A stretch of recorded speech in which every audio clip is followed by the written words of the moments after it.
Dans cette vidéo, nous allons voir comment étudier la réponse d'un circuit RC à l'aide du logiciel PSIM. Pour tracer un circuit à l'aide du logiciel PSIM, nous allons cliquer sur le bouton New pour créer un nouveau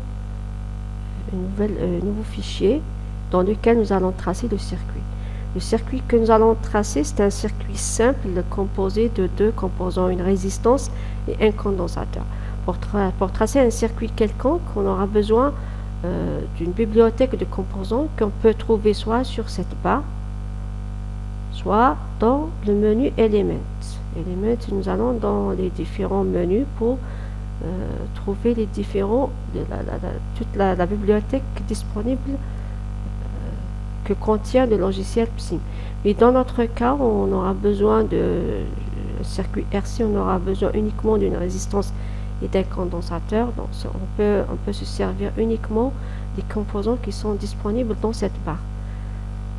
On aura besoin, on a dit, d'une résistance,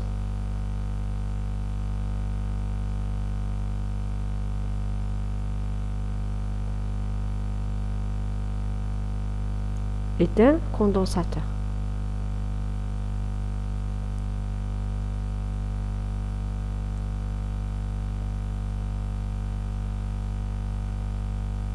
Pour faire pivoter un composant autour de lui, on clique sur ce bouton.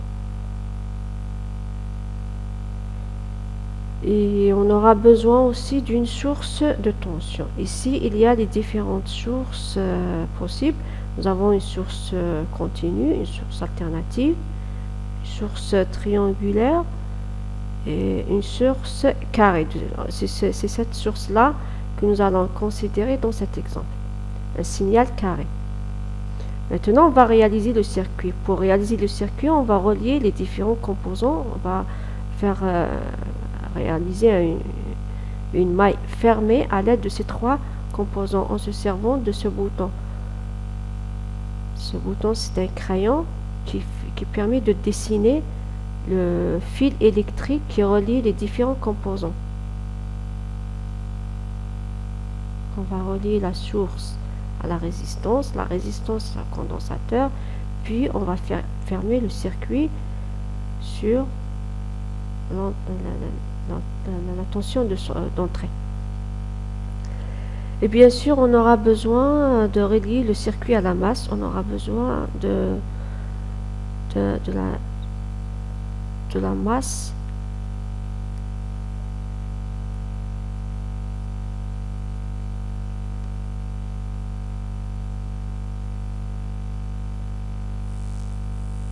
et on aura aussi besoin d'un oscilloscope pour visualiser le signal.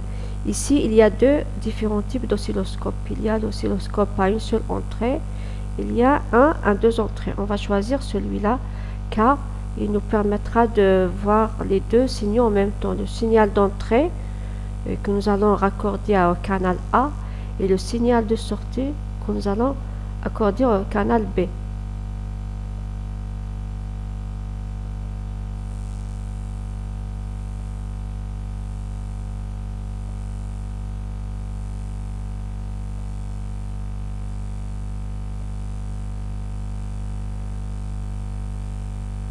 Maintenant, on va afficher l'oscilloscope.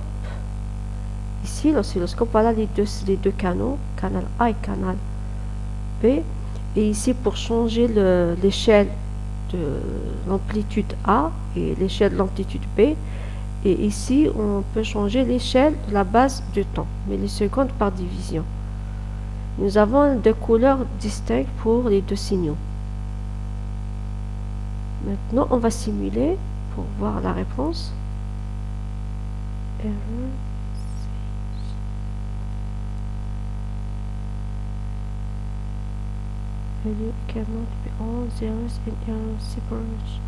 Ah, on a oublié d'introduire les valeurs.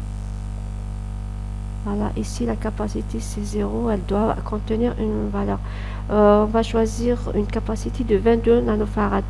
22 nanofarads, ici il faut l'introduire en farad, donc il faut la transformer. 22 nanofarads, c'est l'équivalent de 10 puissance moins 9 fois 22 farads, donc 0,3 0, 3, 0, 22. Ok. Et pour la résistance, nous allons considérer une résistance de 1 kilo ohm. Donc 1000 ohms. Et pour le signal d'entrée, nous allons considérer une amplitude de V pic to pic de 2 volts. Et une fréquence, pour l'instant, nous allons la laisser 1000 Hz par défaut. Après, on va la changer pour voir la réponse. On simule. Voilà, ici, la simulation, elle est réalisée pour un temps limité.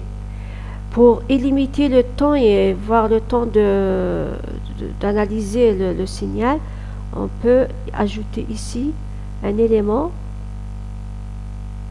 Simulation Control. On va l'ajouter dans la page. Celui-là nous permet de fixer le temps de la simulation, Total Time. Ici, par défaut, il est fixé à 0,01 secondes. Mais on peut cocher ce champ, Free Run. Si on coche Free Run, ça veut dire que le temps n'est pas limité et il va simuler infiniment jusqu'à ce qu'on l'arrête manuellement à l'aide de ce bouton. Alors on simule. Voilà, maintenant, puisqu'on n'a pas limité le temps de simulation, pour l'arrêter, il suffit de cliquer sur Stop. Ou bien faire une pause simulation. Bon, pour l'instant, on va le laisser simuler. On va analyser en même temps la réponse du circuit. Ici en bleu, c'est la tension de sortie et en rouge, la tension d'entrée. Puisqu'elles sont superposées, pour les voir séparément, on peut changer ici pour le canal A. Au lieu que 0, on va le basculer vers le bas. Bon, ici, 500 millivolts, c'est trop. On va augmenter ici l'échelle. Et on va le basculer encore vers -3. Et pour la réponse de sortie, bien sûr, on va aussi augmenter le calibre. Laisse à l'origine 0. Si on zoome, pour zoomer, on peut ici on va diminuer le temps, le milliseconde par division. Voilà. Voilà le signal carré. Le signal carré de la tension d'entrée, c'est égal à 2 volts entre 0 et la moitié de la période, et il est égal à 0 à moitié de la période suivante. Donc c'est un signal périodique de période qui a été fixé 1000 Hz, ça veut dire 10 puissance moins 3 millisecondes. La tension de sortie en bleu, c'est la tension en borne du condensateur. Donc c'est la tension qui dépend de la charge et la décharge du condensateur. Ici, deux cas se présentent. Le cas où la tension d'entrée est égale à E, est égale à 2, et le cas où la tension d'entrée est égale à 0. Quand la tension d'entrée est égale à E, le condensateur se charge de 0 jusqu'à E. Et quand la tension d'entrée est égale à 0, le condensateur va se décharger. Et ainsi de suite. Donc c'est un cycle qui se répète, se charge et se décharge. Et le temps de charge, selon le système d'équations qui définit ce circuit, la réponse est une réponse exponentielle.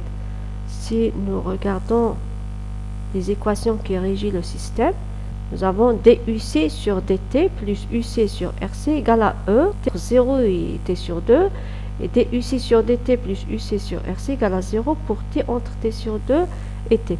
Ceci nous donne une réponse comme suit. Donc une réponse UC qui est égale à E fois 1 moins exponentielle T sur RC pour la première moitié de la période. Et il est égal à E fois T sur...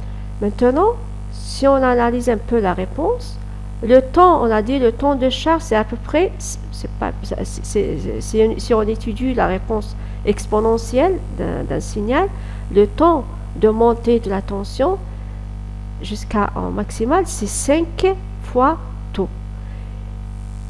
Dans ce cas de réponse, nous avons la charge qui est réalisée à peu près à cet instant. Donc, entre cet instant et cet instant, c'est 5 fois RC. Maintenant, si la période que nous avons considérée est plus petite, elle s'approche de ce temps de charge. Donc, si on augmente la fréquence, la tension d'entrée, cette fréquence, si on augmente, ça veut dire que la période va diminuer. Et comme R et C est fixe, on ne les a pas changés, cet instant donc va s'approcher de cet instant. Donc maintenant, pour voir cette réponse, on va augmenter ici la fréquence. On va ajouter, par exemple, au lieu de 1000 Hz, on va mettre 10 000 Hz. Bon, il faut arrêter d'abord la simulation et simuler de nouveau. Là, on voit que la période est diminuée et le condensateur ne se charge pas jusqu'à la valeur E. Si on va superposer ces deux signaux, on va mettre ici, on va revenir à 0. La tension d'entrée est supérieure, c'est-à-dire le condensateur ici n'a même pas le temps de se charger jusqu'à E. Pourquoi? Parce que nous avons diminué la période du signal. La période du signal est diminuée et le temps de réponse qui est fonction de la constante du temps RC n'a pas changé, ce qui fait que nous n'avons pas permis au condensateur de se charger totalement. La même chose pour la décharge. Elle n'a pas été complète parce que la tension d'entrée devient égale à E avant que le condensateur se décharge entièrement. Si on revient à la fréquence, à la première valeur de la fréquence, 1000 Hz, on va laisser toujours superposer les deux signaux.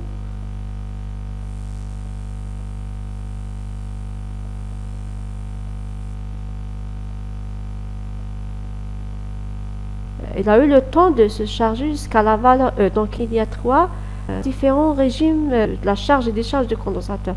Nous avons le régime de la charge entre cet instant et cet instant.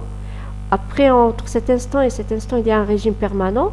Donc une fois le condensateur est chargé, il va être maintenu à une tension égale à E pendant cet instant.